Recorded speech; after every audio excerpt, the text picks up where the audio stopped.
राम राम किसान भाइयों, आपका स्वागत है आपके अपने चैनल द ग्रेजुएट फार्मर में। मैं हूं आपके साथ आपका अपना दोस्त। आज हम बात करेंगे अदरक की खेती में लगने वाले रोग एवं कीटों के बारे में विस्तार से। किसान भाइयों, अगर आप अदरक की खेती करते हो या अदरक की खेती करना चाहते हो तो इस वीडियो को एंड तक जरूर देखना, क्योंकि आज के वीडियो में हम बात करेंगे कि अदरक की फसल में कौन कौन से रोग एवं कीटों होते हैं और उनकी पहचान कैसे करें और उनका नियंत्रण कैसे करें। और अगर आप अदरक की खेती करना चाहते हो तो आप पूर्व से ही उसमें कैसे रोग और कीटों को आने से रोक सकते हो। तो इसलिए किसान भाइयों, आप इस वीडियो को शुरू से आखिर तक जरूर देखना और वीडियो को लाइक करके चैनल को सब्सक्राइब कर लेना। और नेक्स्ट वीडियो किस टॉपिक पर बनाना है उस पर भी एक कमेंट कर देना।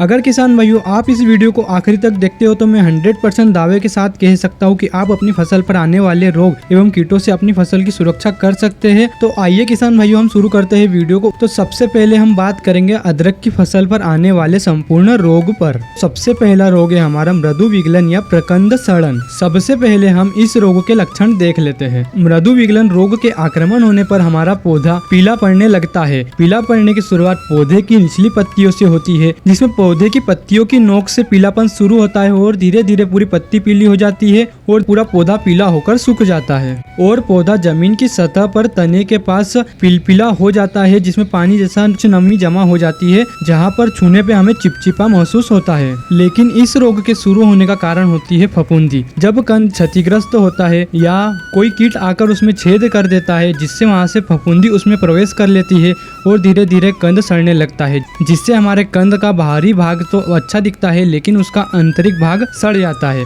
जो हमें उसके तोड़ने पर हमें मालूम पड़ता है। इस रोग का आक्रमण होने पर हम उसका नियंत्रण कैसे करें? सबसे महत्वपूर्ण बात, हमें अदरक की खेती के लिए उत्तम जल निकासी वाली भूमि का चयन करना चाहिए। उसके बाद किसान भाइयों, अगर हमारी फसल पर आक्रमण होता है तो हमें क्षतिग्रस्त कंद को खेत से निकालकर बाहर कर देना चाहिए और उसके आसपास की जो मट्टी होती है, क्यारी होती है, उसमें हमें मेनकोजेब 0.3% को पानी के साथ क्यारियों में छोड़ दें, जिससे हमारे रोग का प्रकोप रुक जाता है। किसान भाइयों, आगे बात करने से पहले अगर आपने मेरा अदरक की खेती कैसे करें फुल वीडियो नहीं देखा है तो उसकी लिंक मैं अपने डिस्क्रिप्शन में दे दूंगा। अदरक की खेती की फुल वीडियो में मैंने संपूर्ण जानकारी बताई है कि खेत की तैयारी कैसे करें, खेत का चयन कैसे करें, सिंचाई कैसे करें, बुआई की तकनीकें, इन सारी बातों का मैंने मुख्य रूप से ध्यान रखते हुए एक वीडियो बनाई है, जिसकी लिंक मैं डिस्क्रिप्शन में दे दूंगा। वहां जाकर आप उसकी फुल वीडियो देख सकते हो। अब हम बात कर लेते हैं हमारे दूसरे रोग पर। दूसरा रोग है हमारा पित्त रोग। इस रोग की शुरुआत में पादप की निचली पत्तियों के किनारे पीले हो जाते हैं और धीरे धीरे पूरी पत्ती पीली हो जाती है। लेकिन इस रोग में पौधे की पत्तियां झड़ती नहीं है, बल्कि पौधे की पत्तियां मुरझा जाती है और सूख जाती है और पौधे का निचला भाग रसयुक्त एवं जलयुक्त हो जाता है, जिससे तने को पकड़ने से वह जड़ से बहुत ही आसानी से अलग हो जाता है। इस रोग के आने के पश्चात पौधे के प्रकंद का विकास रुक जाता है। अब इसके बाद बात कर लेते हैं हम इसके नियंत्रण पर। बुआई से पूर्व बीजों को कार्बेंडाजिम 1 ग्राम प्रति लीटर पानी के साथ मिलाकर हमें 1 घंटे तक घोल में कंदों को डुबाकर रखना चाहिए। उसके पश्चात कंदों की बुआई करना चाहिए। उसके बाद हमें फसल चक्र अपनाना चाहिए, जिससे कि इस रोग के आने के बहुत ही कम कारण होते हैं। अगर पित्त रोग का आक्रमण हमारी फसल पर हो जाता है तो हमें रोगग्रस्त कंद को या पौधों को निकालकर खेत से बाहर कर देना चाहिए और उत्तर क्षेत्र की मृदा में कॉपर ऑक्सीक्लोराइड 1 लीटर पानी के साथ घोलकर मृदा में अच्छी तरह से मिला देना चाहिए, जिससे इस रोग का आक्रमण रुक जाता है।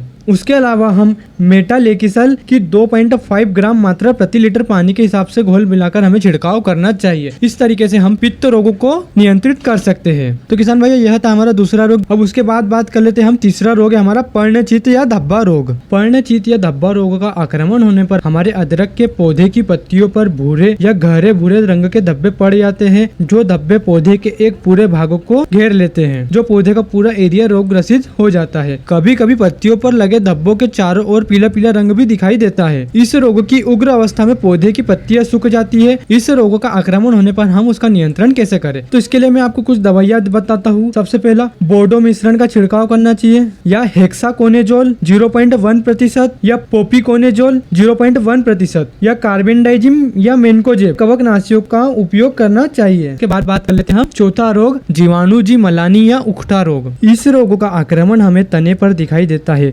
तना जमीन की सतह के पास हल्का सा उभर आता है या जल सिक्त धब्बे बन जाते हैं, पतली लाइनें बन जाती है जिसमें हल्का सा चिपचिपा या जल युक्त पदार्थ रहता है जिसमें से हमें दुर्गंध आती है। यदि प्रभावित तने को साफ पानी में डालते हैं तो पानी का कलर दूधिया हो जाता है। इसके नियंत्रण के लिए हमें स्ट्रोपोमाइसिन 2 मिलीग्राम या स्ट्रोपोसाइक्लिन 10 लीटर पानी के हिसाब से मिलाकर हमें बीजों को उपचारित करने के पश्चात खेत में बुआई करना चाहिए। किसान भाइयों, अगर हमने खेत में फसल उगा ली है उसके पश्चात यदि रोग आता है तो उसके लिए हम ब्लीचिंग पाउडर का प्रयोग कर सकते हैं, लेकिन हमें मुख्य रूप से यह ध्यान रखना चाहिए कि ब्लीचिंग पाउडर का इस्तेमाल करते समय हमारे खेत में उचित नमी रहना चाहिए। के पश्चात हमारी दूसरी दवा है कार्बोफ्यूरान दानेदार दवा, जिसकी हमें 10 से 12 किलोग्राम प्रति हेक्टेयर की दर से खेत में भुरभुरा कर छिड़काव करना चाहिए, जिससे इस रोग का आक्रमण रुक जाता है। उसके पश्चात हम हमारे 5वें रोग पर बात कर लेते हैं, स्क्लेरोसियम सड़न। इस रोग के हम लक्षणों की बात कर लेते हैं। रोगग्रस्त पौधे की ऊपरी पत्तियों की नोक हल्की पीली हो जाती है, अंततः पूरी पत्ती पीली पड़ जाती है। बाद में तने एवं प्रकंद के जोड़ों के पास रंग हल्के से गहरा भूरा हो जाता है। निचले हिस्से में सड़न के कारण संक्रमित पौधा गिर जाता है। के पश्चात हम बात कर लेते हैं इसकी रोकथाम। खेत में मुख्य रूप से निराई गुड़ाई का ध्यान रखना चाहिए। फसल बुआई के पश्चात अगर रोग आता है तो उसके लिए हमें खेत में क्लोरोब्रोमोप्रोटीन या मिथाइल ब्रोमाइड को मृदा में मिला देना चाहिए। उसके अलावा हमें मेटाम सोडियम या वोरलेक्स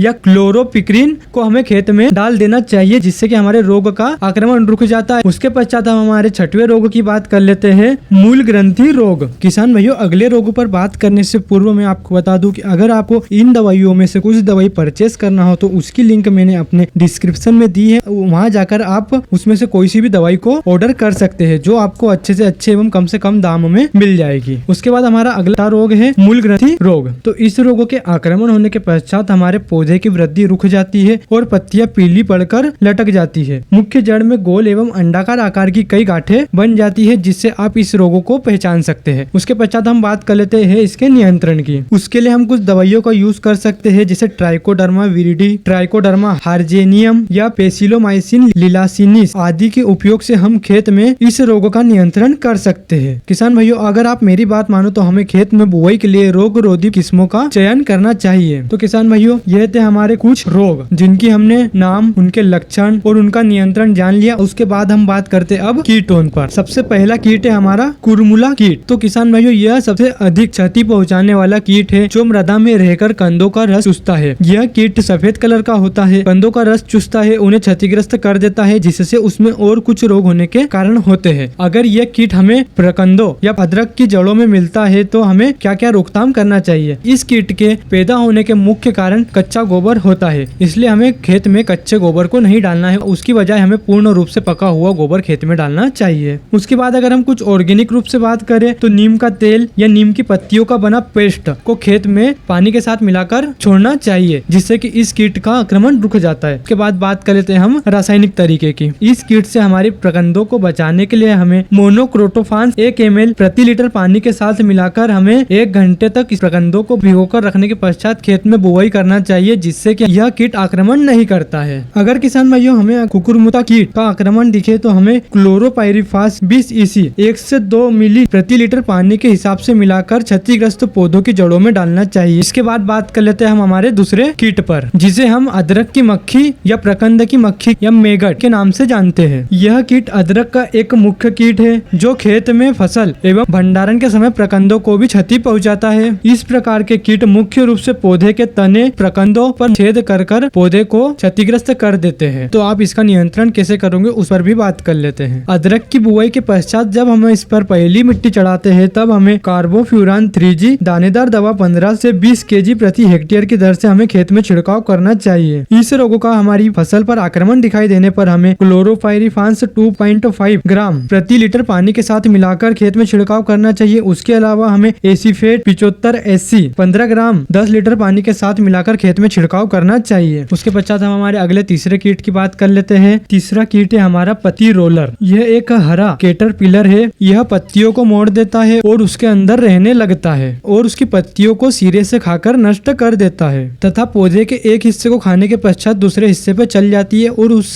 दूसरे हिस्से को भी खाने लग जाती है। अगर इसका आक्रमण हो जाए तो हमें बेसिलस thuringiensis 1 से 2 ग्राम प्रति लीटर पानी के साथ मिलाकर हमें खेत में छिड़काव करना चाहिए, जिससे कि हमारा कीट पूर्ण रूप से नियंत्रित हो जाता है। तो किसान भाइयों, यह जाते हैं हमारे कुछ कीट, जिनका हमें खेत में आक्रमण होने पर उनका नियंत्रण करना चाहिए। तो किसान भाई हमारे रोग और कीट तो हो गए, लेकिन वीडियो की शुरुआत में मैंने आपको कहा था कि हम रोगों को आने से कैसे रोक सकते हैं, तो उस पर भी बात कर लेते हैं। उस सबसे पहले हमें खेत में बुआई करते समय खेत की अच्छे से जुताई करना चाहिए। उसके पश्चात बुआई के लिए रोगरोधी किस्मों का चयन करना चाहिए। उसके बाद बीजों को उपचारित कर बुआई करना चाहिए। अदरक की बुआई हमें भूमि से ऊंचाई पर बेड के ऊपर करना चाहिए। मुख्य बात है कि हमें खेत में बुआई के पश्चात खेत में नमी निरीक्षण के लिए हमें वहीं पेड़ों की पत्तियों या पुआल को बेडों पर डाल देना चाहिए, जिससे कि हमारा प्रकंदों को अंकुरण में बहुत ही आसानी होती है और नमी लंबे समय तक हमारी मृदा में बनी रहती है। उसके पश्चात किसान भाइयों हमें खेत में समय समय पर निगरानी रखना चाहिए। तो किसान भाइयों यह थी कुछ मुख्य बातें जिनका हमें मुख्य रूप से ध्यान रखना चाहिए। तो किसान भाइयों अगर आपको यह वीडियो अच्छी लगी हो तो वीडियो को लाइक करके चैनल को सब्सक्राइब कर लेना और नेक्स्ट वीडियो किस टॉपिक पर बनाना है उस पर भी एक कमेंट कर देना।